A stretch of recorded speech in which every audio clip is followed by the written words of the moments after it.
అందరికీ నమస్కారం. నిత్రా క్యాలెండర్ దియా స్టోర్ పాఠకులకు శుభోదయం. ఈరోజు 23వ తారీఖు మార్చి 2025 శ్రీ క్రోధినామ సంవత్సరం పాల్గొన మాసం శిశిర ఋతువు ఉత్తరాయణం ఆదివారం. ఈరోజు తిథి నవమి రాత్రి 12:49 వరకు. తదుపరి దశమి. ఈరోజు నక్షత్రం పూర్వాషాఢ రాత్రి 12:07 వరకు. తదుపరి ఉత్తరాషాఢ. ఈరోజు ద్వాదశ రాశుల వారి రాశి ఫలాలు ఏ విధంగా ఉన్నాయో తెలుసుకుందాం. ముందుగా మేషరాశి. వృధా ఖర్చుల విషయంలో జాగ్రత్తగా వ్యవహరించాలి. కీలక వ్యవహారాలు నిదానంగా సాగుతాయి. వృత్తి వ్యాపారాలలో ఊహించని సమస్యలు కలుగుతాయి. ఉద్యోగమున అదనపు బాధ్యతల వలన విశ్రాంతి లభించదు. ఆర్థిక పరిస్థితి అంతంత మాత్రంగా ఉంటుంది.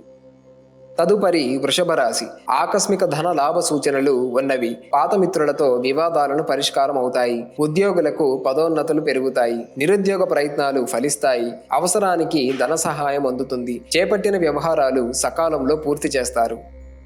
తదుపరి మిథున రాశి. సంతాన విద్యా ఉద్యోగ ప్రయత్నాలు మందగిస్తాయి. ఆర్థిక ఒడిదుడుకులు చికాకు పరుస్తాయి. వాహనాలు ప్రయాణాల విషయంలో జాగ్రత్త అవసరం. వ్యాపారాలలో ఆలోచించి పెట్టుబడులు పెట్టడం మంచిది. వృధా ఖర్చులు పెరుగుతాయి. బంధుమిత్రులతో పుణ్యక్షేత్రాలు సందర్శించుకుంటారు.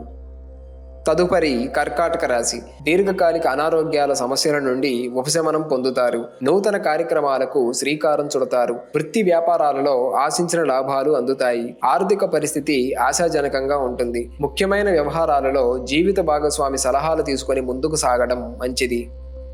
తదుపరి సింహరాశి. ఆర్థిక ఇబ్బందుల నుండి కొంతవరకు బయటపడతారు. గృహమున కుటుంబ సభ్యులతో సంతోషంగా గడుపుతారు. బంధువులతో వివాదాలకు తొలగుతాయి. ఉద్యోగ వాతావరణం అనుకూలిస్తుంది. వృత్తి వ్యాపారాలకు నూతన పెట్టుబడులు అందుతాయి. చాలా కాలంగా వేధిస్తున్న సమస్యలు అధిగమిస్తారు. తదుపరి కన్యరాశి. సంఘంలో గౌరవ మర్యాదలకు లోటుండదు. చిన్ననాటి మిత్రులతో ఏర్పడిన వివాదాలు పరిష్కారం అవుతాయి. ఆధ్యాత్మిక విషయాలపై ఆసక్తి పెరుగుతుంది. నూతన కార్యక్రమాలు ప్రారంభించి లాభాలు అందుకుంటారు. ఆదాయ మార్గాలు ఉత్సాహాన్నిస్తాయి. భూ క్రయ విక్రయాలలో స్వల్ప లాభాలు అందుతాయి. తదుపరి తులారాశి. వివాహ ఉద్యోగ ప్రయత్నాలు మందగిస్తాయి. గృహ వాతావరణం గందరగోళంగా ఉంటుంది. ఆర్థిక పరిస్థితి నిరుత్సాహపరుస్తుంది. ఉద్యోగమున అధికారుల ఆగ్రహానికి గురవుతారు. ముఖ్యమైన వ్యవహారాలు నిదానంగా సాగుతాయి. విలువైన వస్తువుల విషయంలో జాగ్రత్త అవసరం. తదుపరి వృశ్చిక రాశి. నిరుద్యోగులకు నూతన అవకాశాలు దక్కుతాయి. వ్యాపార విస్తరణ ప్రయత్నాలు కలిసి వస్తాయి. జీవిత భాగస్వామితో పుణ్యక్షేత్రాలు సందర్శిస్తారు. సోదరులతో స్థిరాస్తి వివాదాలు తీరి నూతన ఒప్పందాలు చేసుకుంటారు. ఉద్యోగులకు హోదాలు పెరుగుతాయి. తదుపరి ధనస్సు రాశి. దూర ప్రయాణాలు కలిసి వస్తాయి. మిత్రుల నుండి వివాదాలకు సంబంధించిన విలువైన సమాచారం సేకరిస్తారు. ముఖ్యమైన పనులు సకాలంలో పూర్తి చేస్తారు. వృత్తి వ్యాపారాలు లాభసాటిగా సాగుతాయి. ఇంటా బయట అనుకూల వాతావరణం ఉంటుంది. బంధువర్గం నుండి శుభకార్యాహ్వానాలు అందుతాయి.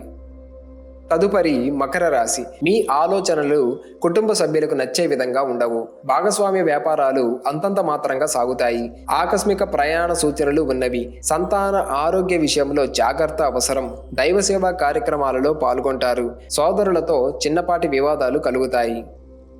తదుపరి కుంభరాశి. వాహన కొనుగోలు ప్రయత్నాలు వాయిదా పడతాయి. వివాదాలకు దూరంగా ఉండటం మంచిది. వృత్తి వ్యాపారాలు స్వల్పంగా లాభిస్తాయి. ఉద్యోగస్తులకు అదనపు పని భారం ఉంటుంది. చేపట్టిన పనులలో సమస్యలు ఎదురైనా అధిగమించి ముందుకు సాగుతారు. దీర్ఘకాలిక రుణాలు కొంతవరకు తీరుస్తారు. తదుపరి మీనరాశి. వృత్తి వ్యాపారాలు సామాన్యంగా సాగుతాయి. సమాజంలో మీ మాటకు విలువ పెరుగుతుంది. స్థిరాస్తి కొనుగోలు ప్రయత్నాలు ఫలిస్తాయి. ఉద్యోగులకు పదోన్నతులు పెరుగుతాయి. కీలక వ్యవహారాలలో సొంత ఆలోచనలు చేయటం మంచిది. మిత్రులతో విందు వినోదాది కార్యక్రమాలలో పాల్గొంటారు.